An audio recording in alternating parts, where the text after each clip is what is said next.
Okay, so we're going to switch to Carol first of all, and I'm just going to ask Carol a few questions. I think that's probably the way to do it. So, Carol, very nice to have you with us. Just remind us, for people that have just joined, where are you sitting at the moment, Carol? I'm in Sedbergh. I'm in it looks like a bookshop, but it's not really a bookshop. What it is an outdoor shop with books. And it's called Sleepy Elephant. And how long have you run that for? Well, I invested in it right at the end of the foot and mouth epidemic. So that was 2003. So it's been around for 20 years. And I started work full time when I retired, which was 2010. And why Sleepy Elephant? Well, Wainwright said that the Howgills looked like, I think he said squatting elephants, actually, but I don't think the picture of squatting elephants is exactly, conducive to a nice literary town. I think sleeping is better. I agree. It's a great name. So, Carol, are you in charge of the book festival? Yep. So tell us about it. Well, the book festival this year is it's called A New Beginning, which somebody said to me yesterday. This looks like a Jehovah's Witness pamphlet. It sounds like one too. We might even share that as you're talking, Carol, because I think we've got a copy of that. So carry on, Carol. Yeah. But what happened to us happened to everybody, of course. COVID happened. But previous to COVID happening, we were really quite an active charity. But what happened was a lot of our trustees became ill at the same time. Plus, the funding for cultural things became quite tricky in the teens. So we sort of died a bit of a death. And then we got going again in 2018, and somebody came and put lid down on us again, very firmly. So this is a new beginning, if you like. And we haven't got a huge amount of funding. We're doing our level best to get back into people's consciousness in this part of the world. I do realize that 20 years on, whereas when we started before, the literary scene was maybe quite quiet. You had a Norman Nicholson, you had Wordsworth, you had, a few writers around and about. But it wasn't like it is now. I mean, it's absolutely jumping now. And everybody has a literary event. Every bookshop has a literary event on it. So there's a tremendous lot going. So I am very conscious that whatever we do now has to be much more innovative and much more interesting. So that's what we're looking at for next year, for the future. But of course, that is going to be reliant on people and funding and all sorts of other things. And Sedbergh's a place I don't know particularly well, but it's got, I mean, how many bookshops has Sedbergh got? We've got about 5 or 6, but we have an absolutely massive bookshop. I don't know if anybody knows Westwood Books, but it is the size of a warehouse. Yeah, I've been there. It has, I think they said, somewhere over 100,000 books in stock.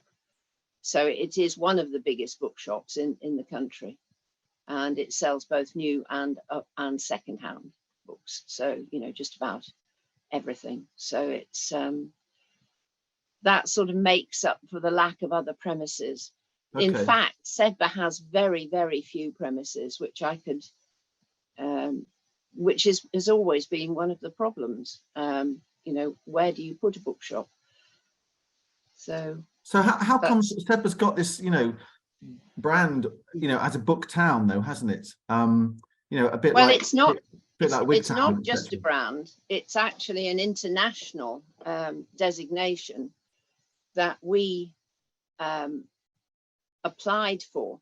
And what this is back in the 90s in the EU, the idea popped up that to have a book town in each country, or a couple of book towns in each country, might be a good idea for sort of pushing along the cultural industries side of things. So they applied to, a committee was formed in the EU, largely speaking the Scandinavians, the Belgians, French and Germans. And they applied for money from the EU and were able to start the IOB, the International Organization of Book Towns. And that, until COVID, was still going from strength to strength. Just before COVID, for instance, we joined in Langkawi in Malaysia. Oh, I've forgotten the name of the Australian one, one in Australia. And, you know, some really far-flung book towns that are actually, it makes it quite a lot more tricky to actually do international events with the people who are so far away. I think we've just recently got New Zealand. There was actually a great deal of interest from China at one point, and at home I actually have a small book that was written as a study of book towns to present to the Chinese, do we call them a government? Dictatorship. So it's a very international thing, but since COVID, it has actually, it's struggling. It's struggling in the EU. Here, Wigtown in Scotland, in Dumfries and Galloway, is very much the leader in the IOB, and somebody from Wigtown is actually the current chair of the International Book Towns. Okay. So our designation as England's Book Town has an international agreement behind it, if you like. Yeah. Okay. KNY is Wales's book town, and Okay. they don't belong to the IOB, strangely enough. We're just looking at a schedule on our screen, Carol, of some of the things going on in June. Are there any highlights that you would pick out for us? Well, I don't know how long it is, but Jacob Polly, I'll have to put my specs on, is one of the foremost poets in this country. And Jacob came to our book town. He's on the 22nd of June in the Thornley studio, which is on Main Street, Sedbergh Main, on Station Road, just running into Main Street. It's one of the school buildings, one of Sedbergh school buildings. But Jacob came to the very first festivals that we had. And at the time, he is from Cumbria. And at the time, he was just starting out. But now he is a fully fledged professor at Newcastle Uni. And he's been a professor in Italy and I think it's Australia. And he won the, brain gone dead. Anyway, he won a great big poetry prize. T.S. Eliot Prize. T.S. Eliot in 2016. Prize, wasn't it? Yeah, T.S. Eliot Prize in 2016. So anybody who's really interested in the more weighty and you know, meaty side of poetry should come along and see Jacob, because he's quite something, and he is Cumbrian. And Sarah Hall, I noticed Sarah Hall, Burnt Coat. Yeah, I've read we've got Burnt Sarah Coat as well. Sarah is again the same with the story with Jacob. She was one of our very first guests, and I was trying to remember which book she had written. I know that Haweswater was already there, and I can't remember whether it was the Electric Michelangelo or the Carhull Army, but it was somewhere around that area. So she was about two or three books in when she came a long time ago. and again, another Cumbrian author, isn't she? She is, and she's living in Kendal now.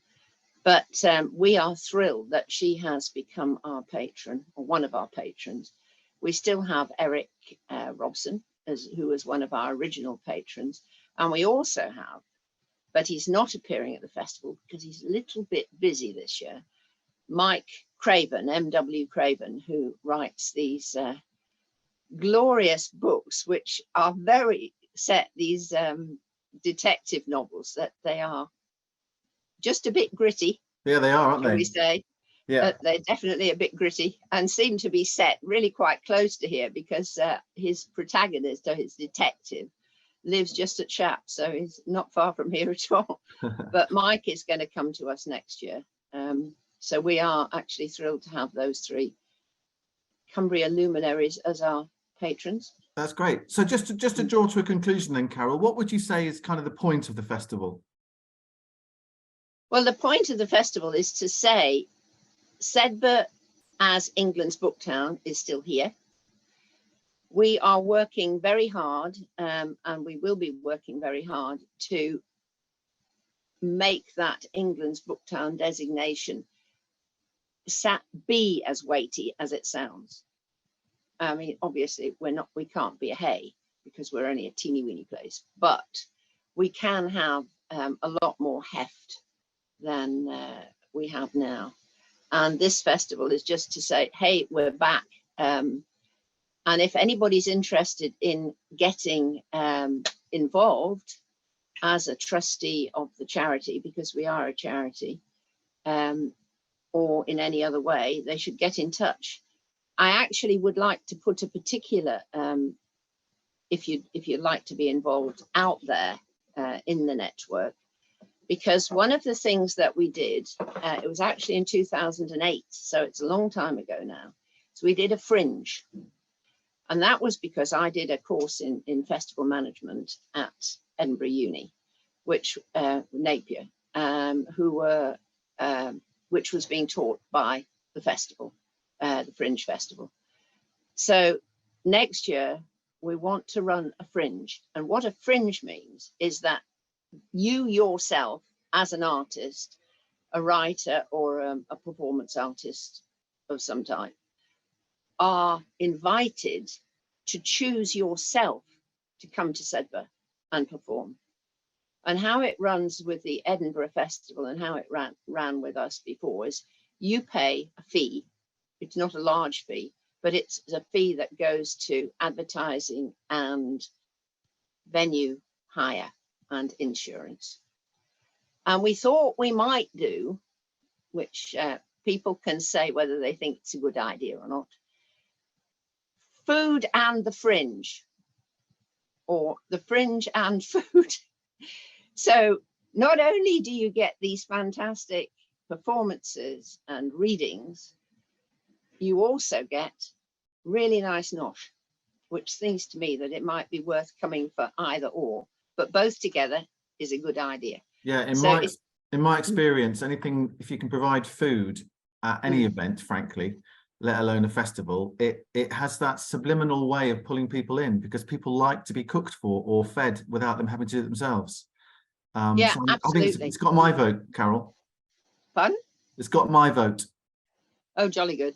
Right. So equally, if anybody knows of anybody that does any sort of farmers market type food wagons or anything, need to know. So there's lots of that sort of stuff out there. Carol, can I ask you to put your contact details in chat once we've finished this? Yes, absolutely. And then people know how to contact you if they've got any ideas. And just looking at some of the messages in chat, Derek's always enjoyed hearing and reading Sarah Hall. Paul Easton was interesting at the Kirkgate Book Festival recently. Of course, there was the Kirkgate Book Festival.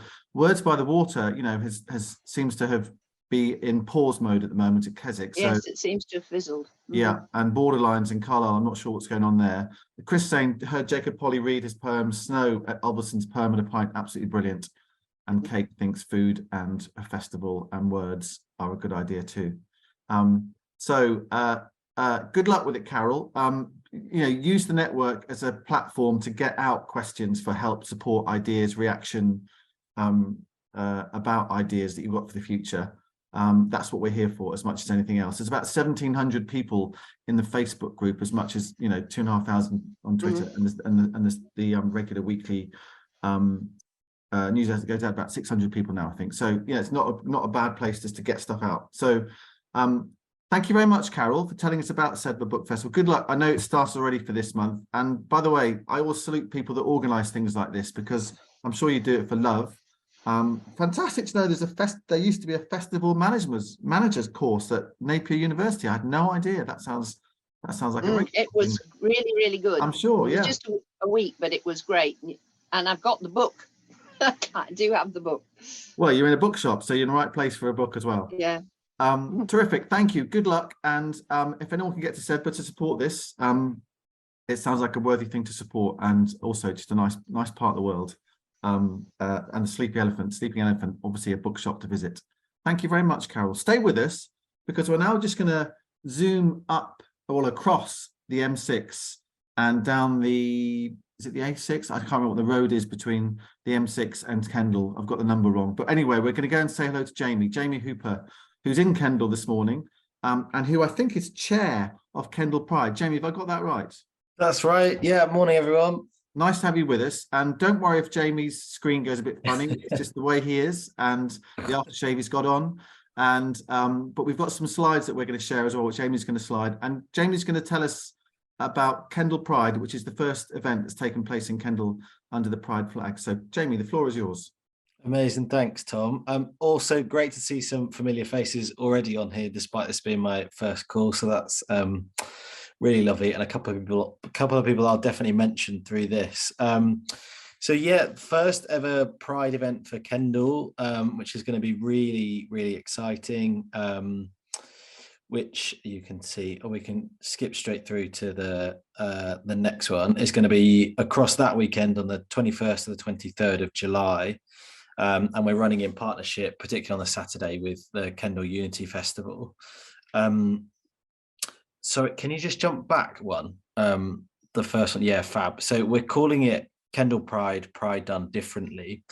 So the reason why we've gone with this as an approach is because we really wanted the event, the festival, the kind of moment to be about, particularly about utilising the local space where we are. So as a group, we wanted to do something that was a little bit different from the traditional kind of build a stage in a car park, have a bit of a boozy day and hang out with friends, which is still really important. Most of the Pride events I've been to are like that. I'll be going to Lancaster Pride next Sunday as well for a bit of that as well.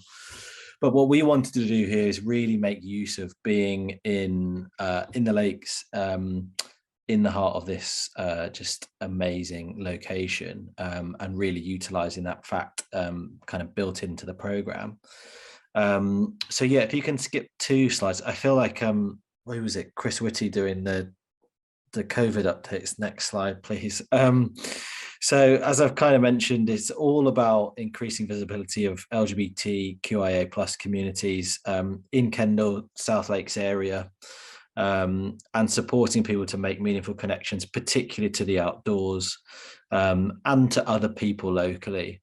So already just by organising the event and getting the dates out, we've had amazing interest from lots of groups locally that we didn't even know about, lots of youth work. We know that people are going to travel for this because the event is slightly different to the traditional.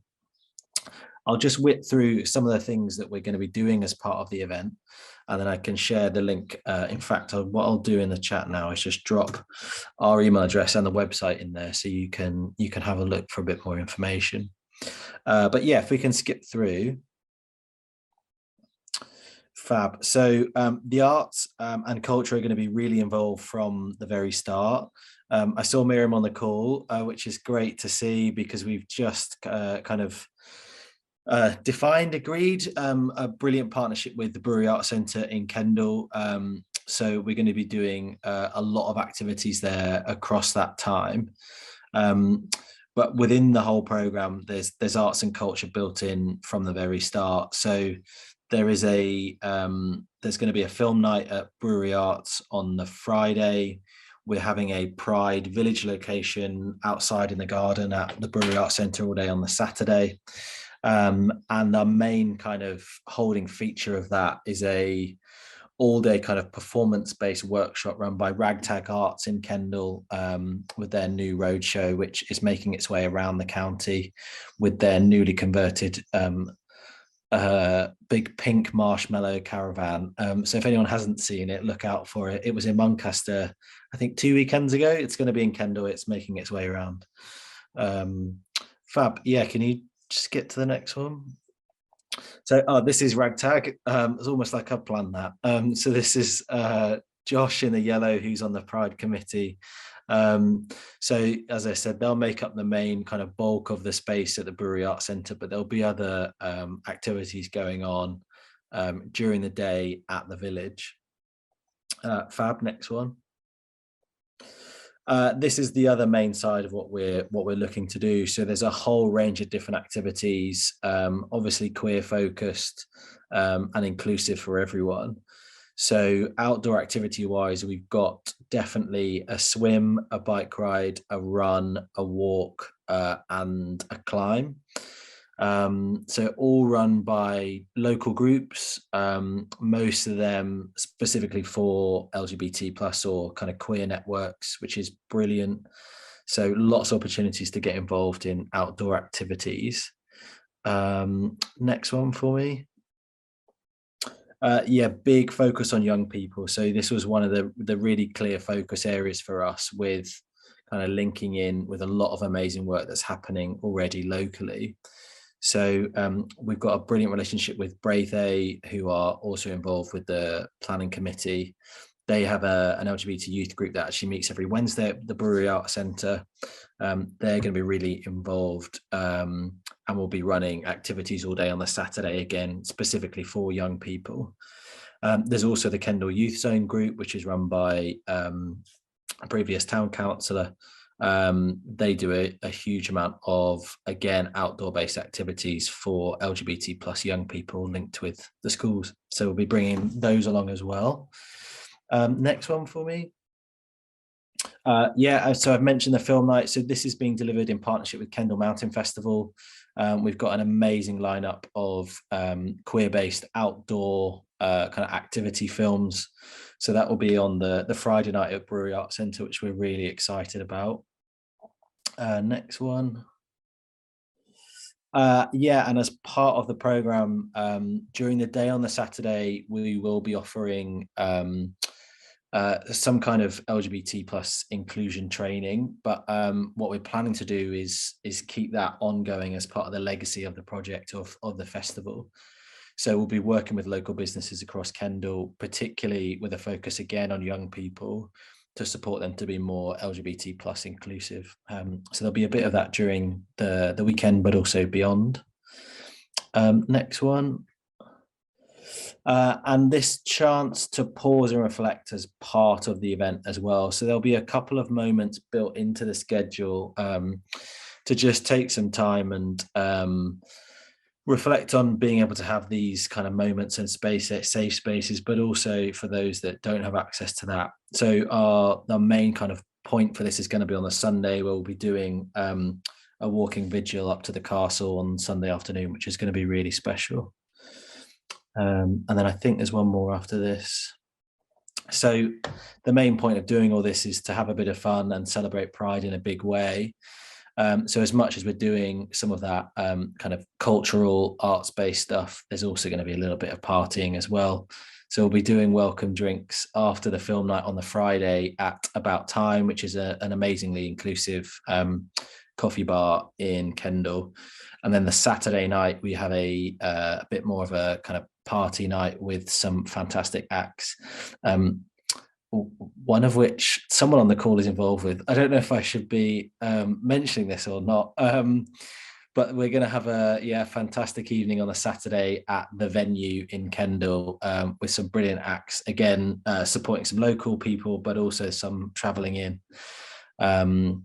So brilliant program. It's already looking pretty packed. We've been really overwhelmed by the support from the local community and the ask for different organisations to get involved in other ways. There's already other stuff that we know is going to be happening in the town that people are doing linked to the event. but yeah, super excited. And anybody who's wanting to come along or get involved in a different way, please reach out. I dropped our email address in the inbox. Somebody's already sent me a private message about that, which is fab. And one other thing I was going to mention is that we're planning to do some kind of textural healing event. So I think we'll be doing that, linked to the Unity Festival on the Saturday, looking at sharing some kind of queer-based literature. Someone else in the team is leading on that, but I thought that's worth mentioning here as well, particularly for this group. Textual healing. Yeah, I see what you did there. Yeah. In my head, I have this thing where I keep thinking it's like textural, like rolling around on like lovely cushions, but it's not. It's text-based. It's words. Yeah.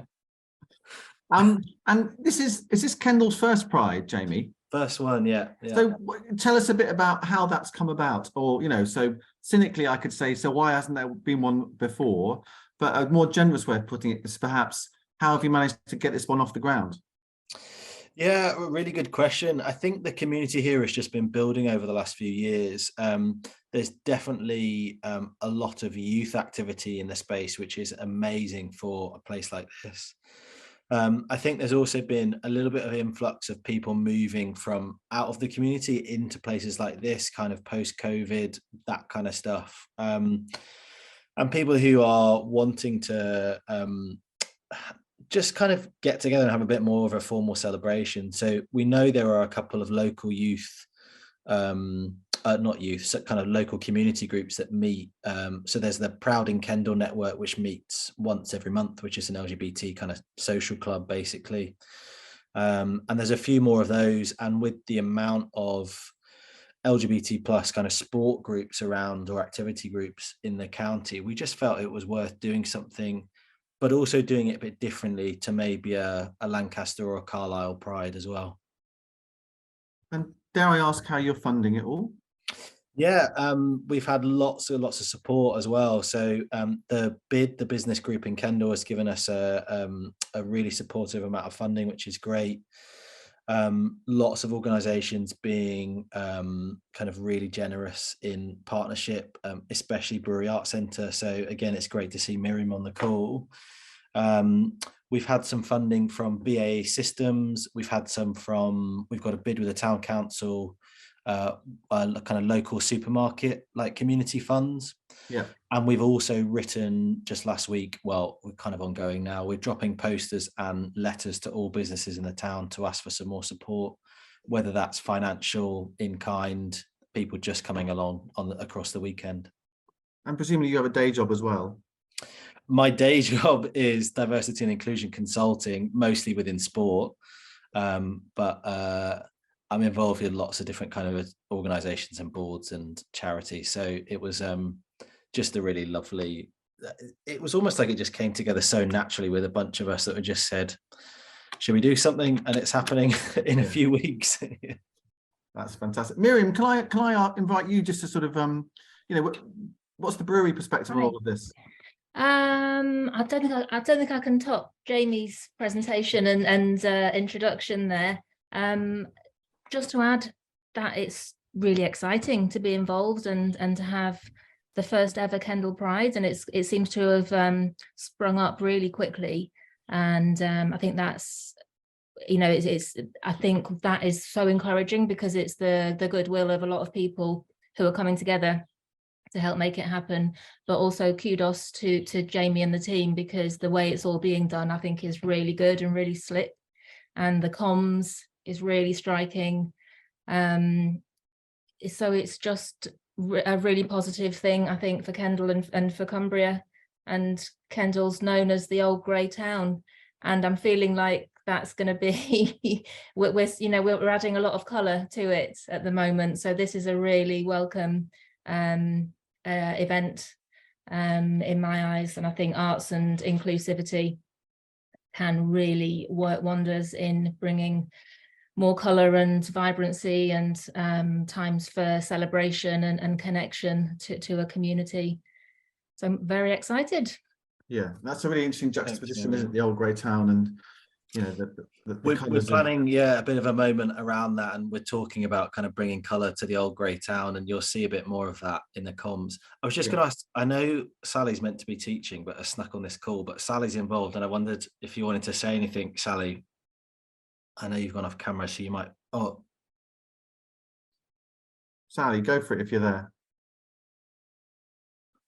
I think Sally's having difficulty with her internet, but she keeps coming in and out of the room.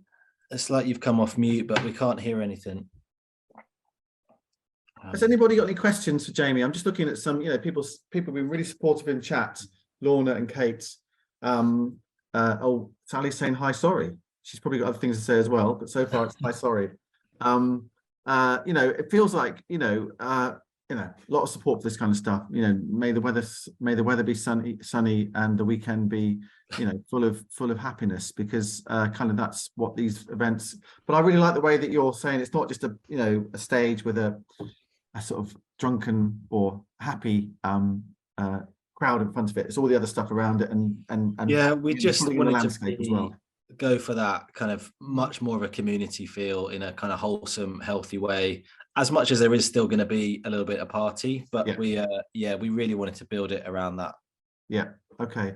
Sally tells us that she is performing as a drag artist for Pride. So Sally's going to be one of our main acts on the Saturday night at the venue. I've seen Sally do this or one performance a couple of times, which is amazing. And I think they're working on something new for Kendal Pride. So if nothing else, it'll be worth coming on the Saturday night to see that. Terrific. All right. All right. Well, good luck, Jamie, Sally, Miriam, everybody else involved. And, you know, we might reflect when it's all over. I think part of what I think this network can do sometimes is just learn from events, hopefully successful events, but also, you know, Miriam's saying that the comms is really good for Kendal Pride. That's really interesting, because that's a skill, that's a real skill in itself. So, you know, maybe we'll pick up about that once it's all out done and dusted, and you've had a fantastic weekend. But thanks very much for coming on, Jamie. Stick around, because we're just gonna I just messaged Ian before 9:30. Ian mentioned about another Fine Fest. Is that right, Ian? Got you. And I know that Chris is involved in that as well. Is Chris still there? Is Chris? So do you want to just 5 minutes, Ian, Chris, whatever, about another Fine Fest going on in Ulverston this weekend, I think. Right. Well, I've just declared no self-interest in this particular event before I go ahead. I'm going to begin.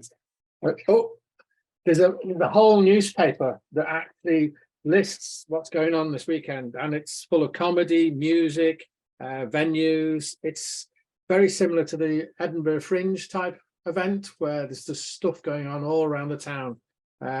Friday's a bit of a quiet night, but then Saturday and Sunday are it's just massive.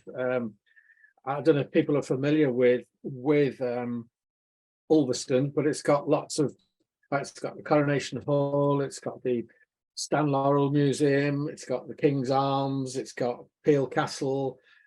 Most of the pubs have got live music on. It's just an absolute bubbling weekend, and I think Chris the Pickle will help us out on the other strange events that are happening. But it's just a really fun weekend. And there's no real. Is there a sort of, you know, another fine thing is the sort of Stan Laurel Hardy thing, isn't it? What's the sort of driving you know, point of the festival, if there is such a thing? I've got no clue really. I just go along. There's a lot of comedy on. There's a lot of venues that hold stand-up humor and things like that, but I don't know the underlying.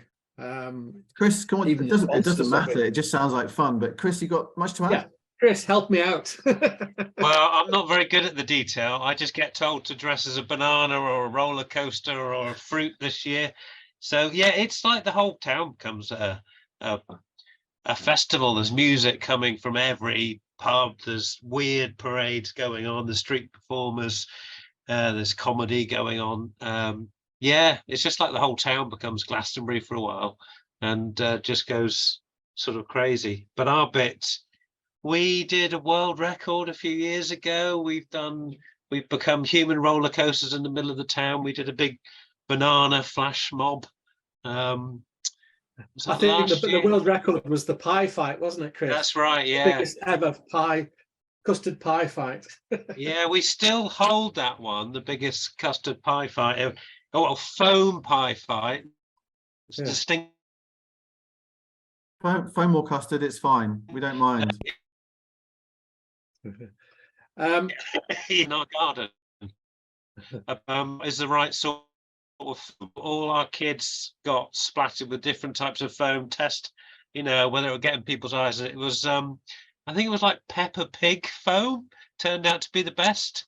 Like Gillette was horrible, but yeah, Peppa Pig, it stayed pie shaped for the longest. So yes, but this year it's going to be a giant fruit veg food parade up the middle of town, and probably something else going on at the top. I don't know. It sounds I've just great. got just a little Ian. headline saying we raise vital funds for two fantastic charitable organisations. St Mary's Hospice and Ulverston Food Project are the main beneficiaries, but it's basically people going around with buckets as the funding for it. Terrific. Okay. All right. Well, just sounds like a fun thing. Ulverston always feels like there's something going on in Ulverston, and there's great people that make things happen in Ulverston. All this stuff costs you know, time, effort, emotional energy sometimes as well to make happen. So, well, I hope it goes really well. You know, I hope it's great fun, and that your pickle costume, Chris, stays together in a beautiful fashion, which I'm sure it will, because I've seen you in many outfits over the years, and a pickle costume sounds like you know, a walk in the park for you, I would have thought. So good luck with it and have fun. Right, we're gonna show you one page of the network website in a second, before we complete the call, ahead of the test match starting at 10:30. But Miriam, I think, has got something at the brewery that she just wanted to mention.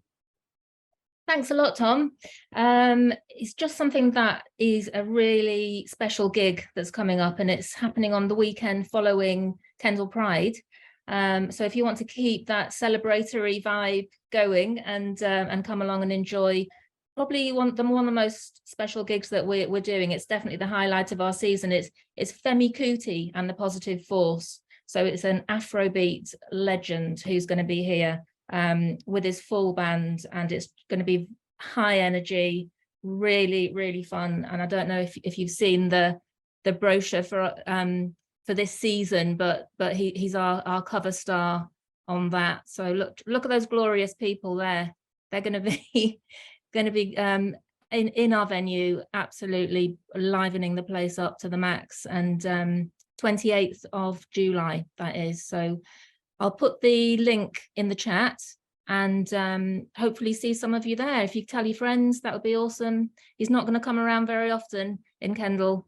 So if you can make it, I'd highly recommend that one. Do you find, Miriam, I mean, that's fantastic, looks great, and let's plug it away. I mean, is it difficult, stroke easy, to attract people to come to Kendal, you know, of that kind of stature? What, to attract the artists to come? Yeah, and just, you know, is Kendal on the touring map? Yeah, we've taken another step to making that easier, because this came about through our new partnership with Bands on the Wall in Manchester.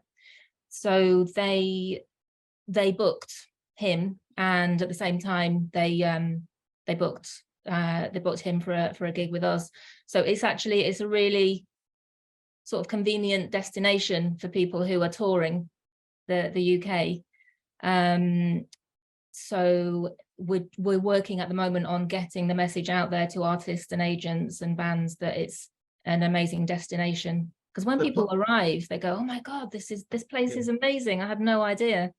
And so it's partnerships and collaborations sometimes with other institutions that, particularly obviously from a Kendal perspective, Manchester based, is a massive calling card that can make, you know, it's just up the M6 sort of thing is the message, I guess. Yeah, and I think wrapping up the whole idea of it being a really gorgeous destination. Yeah. So like Jamie was saying, he's doing Pride differently because of where we are. We're in the lakes and it's beautiful and rural.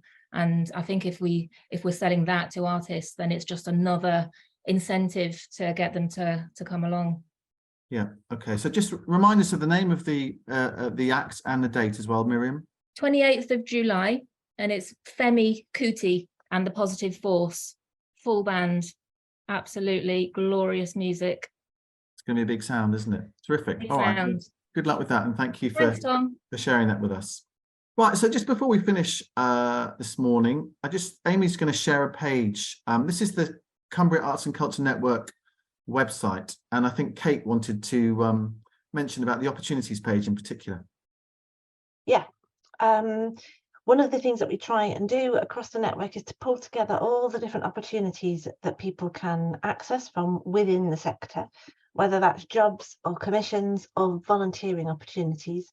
So Amy, are you able to share it? There we go. Marvellous. There's all sorts up there at the moment. So please do have a look. Some really good jobs going around the culture sector at the moment. Please do have a look. Here we are, a little selection. All kinds of artists in residence, performing arts lead, short film commissions at the Wordsworth Grasmere, all kinds of things. And right at the very top of the list, as it happens, is also the link to the Helping Hands volunteer opportunities. Helping Hands, as you probably know, is a huge partnership project right across Cumbrian cultural organisations designed to break down barriers to volunteering, to open up opportunities in cultural organisations for people to become volunteers and for us to be able to support people in whatever way they need to start volunteering. So actually there are 92 different opportunities available across the culture sector in Cumbria at the moment on that website. And you can do all sorts, from being in gardens to looking after Georgian costume collections to playing the stones at Keswick Museum. So really there is all sorts, and would encourage you to have a look. And if you know somebody who might want to volunteer, please do investigate the website and get in touch with one of our inclusive volunteering leads, of whom there are two here today, Kim and Jay.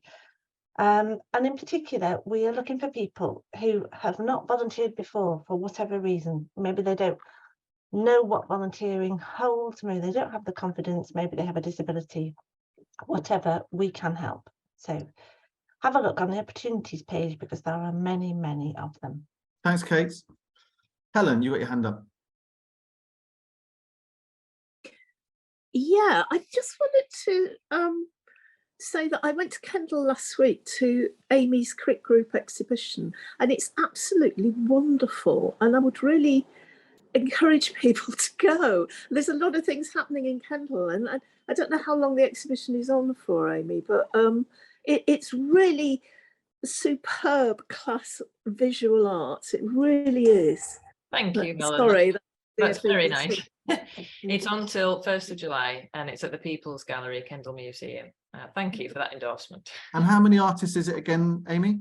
Oh God, now you're asking. It's many members of our Crick group, about 8 of us, I think. And there's lots of different, mediums, and it's all about the process, because we all work in different mediums.